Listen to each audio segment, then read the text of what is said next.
Hey guys, just doing a quick video on my Inconic-X FPV quadcopter setup. I am just gonna basically go over the layout. I'm gonna start with the flight control board that I use. Alright, as you can see here, I use the DJI Naza with the GPS as well right on top here. As you can see right here on my DJI Naza flight control board here, I covered it with some copper tin tape, and this just helps shield the control board itself from some radio frequencies emitted from my receiver and transmitter here, just to clean it up a little bit.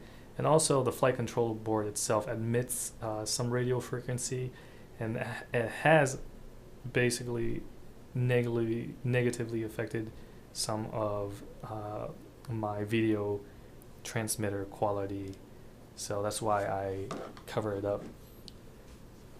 I also use the EZuhf long range receiver here. It works really well. I've never pushed it to the max quality or the max range. Supposedly it could go up to 20 miles, 20 plus miles, but with my quadcopter I rarely ever fly it more than a mile out. Pretty close range, but having this just gives me a sense of security, and I never really have to worry about my transmitter losing signal with the receiver here. With the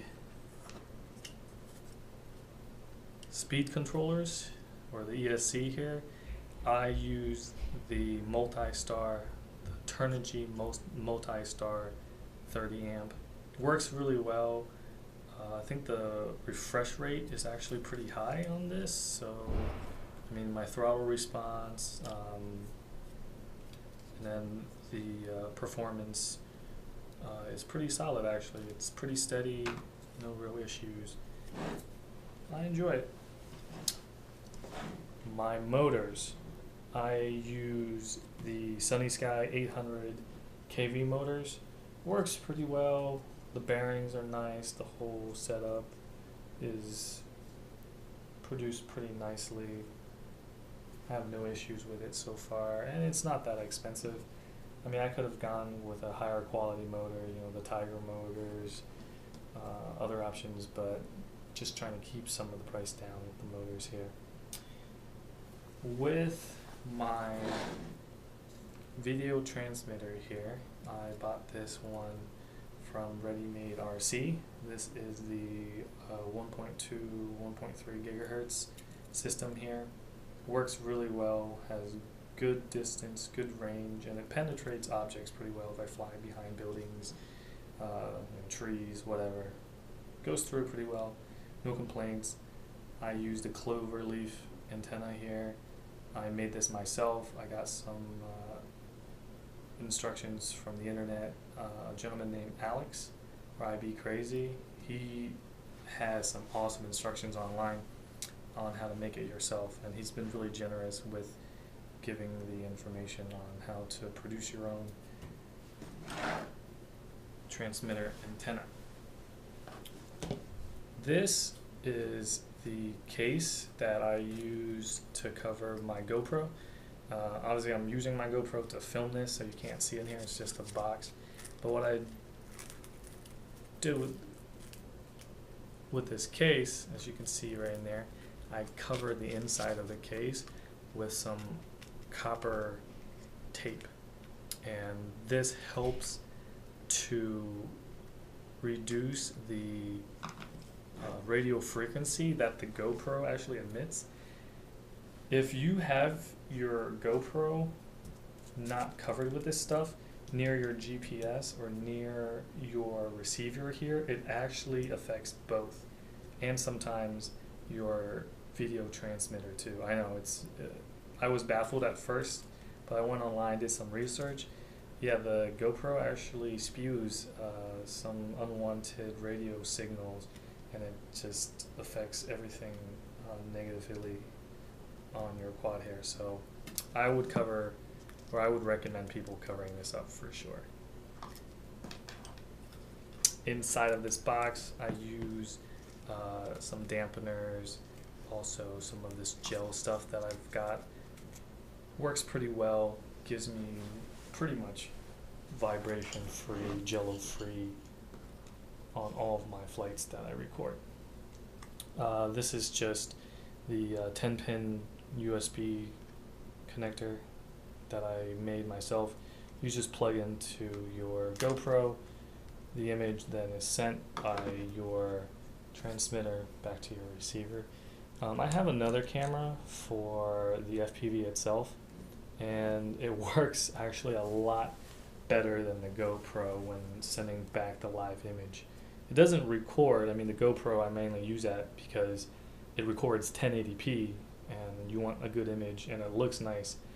But when the GoPro sends back the live image to my video transmitter, and then the transmitter sends it back to my receiver, the image isn't actually that great. I mean, when it's nice and lit up outside with sun, then it looks fine, looks good, but for some reason in low light, the GoPro just doesn't send back very good images, and it makes it a lot harder to fly.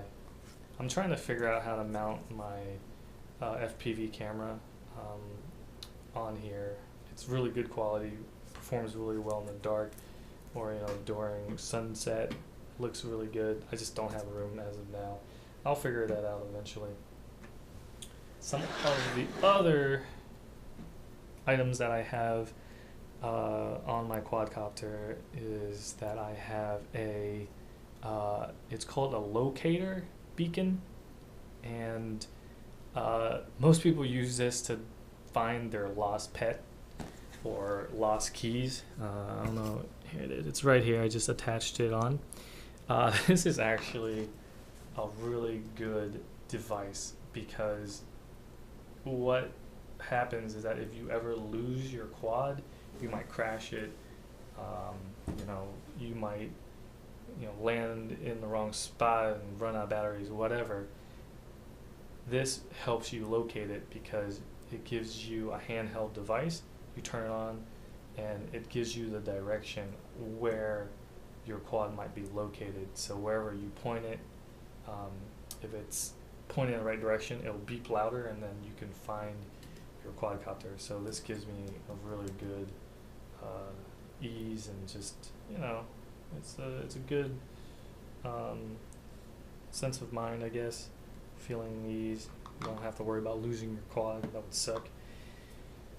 Also, because I don't have a separate battery, some people decide that to put a separate battery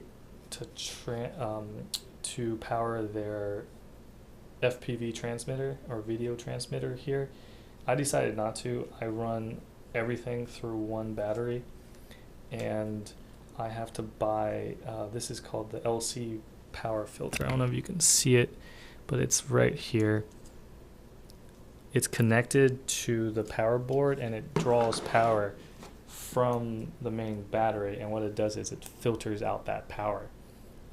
If you don't have this filter, what's happened to me in the past is sometimes when I accelerate power, or I take off fast and a lot of power is being drawn, sometimes it's considered dirty power almost, and it creates lines, and it just messes with your FPV image a little bit, sometimes a lot.